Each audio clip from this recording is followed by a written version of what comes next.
Weli waxaa sii socda rabshadaha u dhexeeya Falastiin iyo Yuhuudda Israa'iil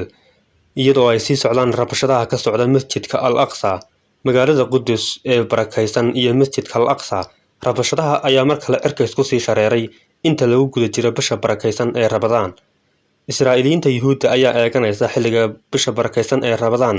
oo ay dad fara badan oo muslimiina oo reer Falastiin ay ku cibaadaysanayaan masjidka barakaysan ee Al-Aqsa. Magaalada Gaza ayay toddobaadkan duqeysay Israa'iil iyadoo dhinaca cirka ka duqeysay kadib markii sida la sheegay gantaalo lagu garaacay gudaha Israa'iil oo ay soo riday Xamaas, balse ma jirto khasaare ka dhashay duqeymaha dhacay.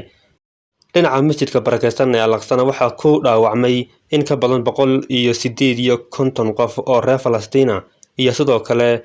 sidoo kalena askar Yuhuud ayaa lagu dhaawacay halkaasi iska horimaadka kaga hor yimaadeen dadka reer Falastiin ee ku cibaadaysanaya masjidka iyagoo isku dayaya Yuhuuddu inay kala didiyaan dadka ku cibaadaysanaya gudaha Al-Aqsa.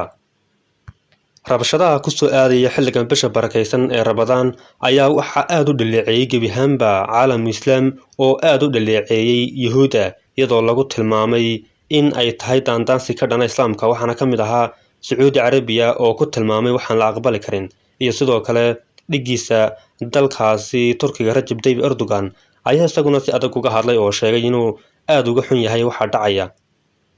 Dhinaca kale madaxa Xamaas ayaa sheegay in dhibaatooyinka ay ka geysanayaan dhulkooda Yuhuuddu ay tani dhiiri gelinayso reer Falastiin inay ku dhiiranaadaan inay iska difaacaan cadowga.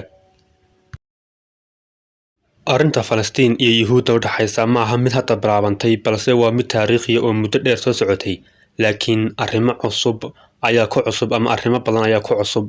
dhibaatooyinka haatan socda ee loo geysanaya reer Falastiin iyo masjidka barakaysan ee Al-Aqsa.